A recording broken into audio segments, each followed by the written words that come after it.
किसी गांव में एक ब्राह्मण रहा करते थे। ये एक बहुत करामती मंत्र जानते थे। मंत्र का गुण यह था कि एक विशेष प्रकार का नक्षत्र योग आने पर जब उसका प्रयोग किया जाता तो आकाश में नाना प्रकार के रत्न और धन वर्षा की वर्षा होने लगती थी। उस ब्राह्मण के पास एक बड़े बुद्धिमान विद्यार्थी थे। एक दिन एक काम से बाहर उस विद्यार्थी को लेकर घर से बाहर हुए।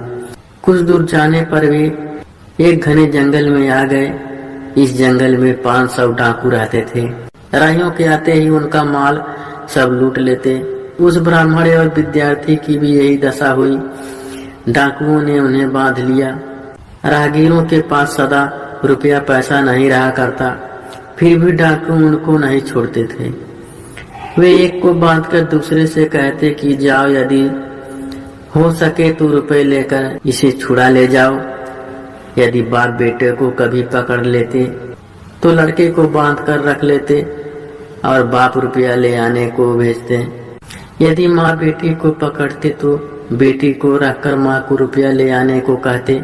इसी तरह दो भाइयों को पकड़ते तो छोटे को रखकर बड़े को भेजते और गुरु चेला को पकड़ने पर गुरु को रखकर चेले को भेजते।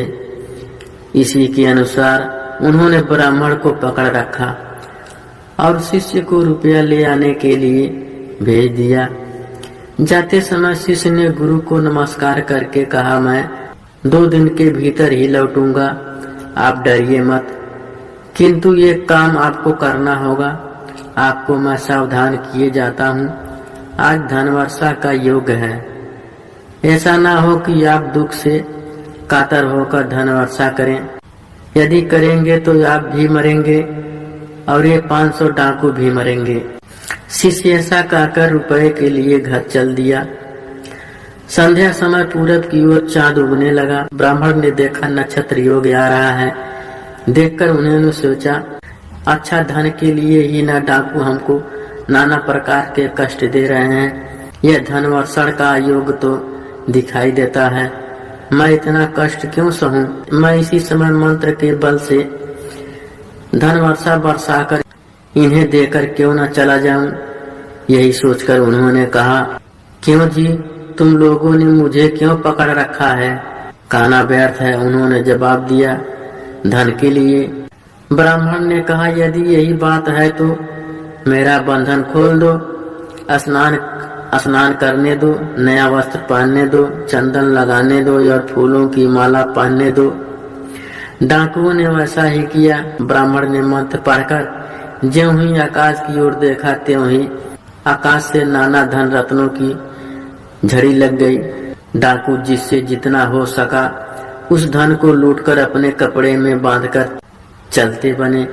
ब्राह्मण भी उसके पीछे पीछे जाने लगे। कुछ दूर जाने के बाद अचानक 500 जन डाकू भी आ गए और उन्होंने इन डाकुओं को रोक लिया। पहले के डाकुओं ने कहा, क्यों हमको रोकते हो? उन्होंने जवाब दिया, धन के लिए।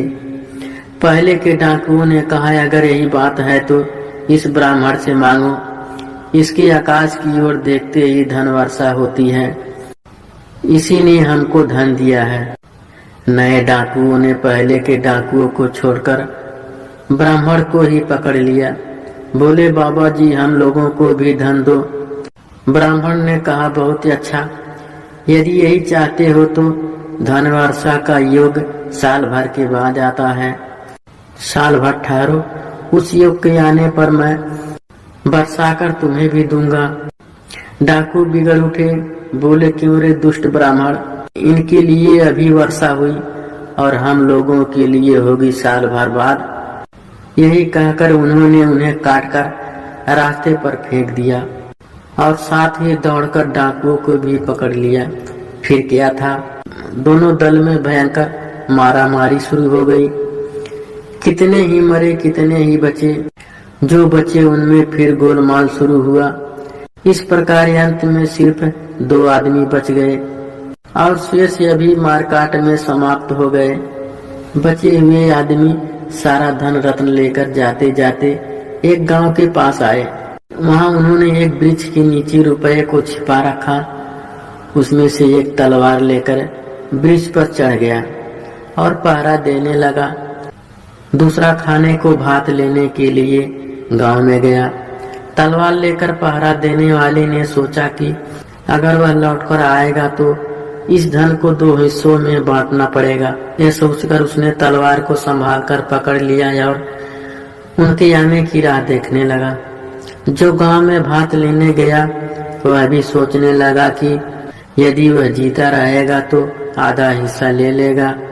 इस भात में विष मिलाकर यदि उसे खिलाया जाए तो वह खाते ही मर जाएगा और रुपया सारा का सारा मेरा होगा। यही सोचकर खुद तो उसने आधा खा लिया और बाकी में विष मिलाकर ले आया। पहला आदमी पहले से ही सज धज कर बैठा था। दूसरे के आते ही तलवार से उसके 2 टुकड़े कर एक गुप्त स्थान पर फेंक दिया। फिर खुद भी विष वाला भात खाकर मर गया। इधर गुरु को छुड़ाने के लिए शिष्य रुपया पैसा लेकर 2 दिन के भीतर ही आ पहुंचे। आकर देखा गुरु वहां नहीं है और धन रत्न चारों ओर बिखरा पड़ा है। वे समझ गए कि गुरु ने उनकी बात नहीं सुनी। वे धन वर्षा करके सबके साथ स्वयं भी विष नष्ट हो गए।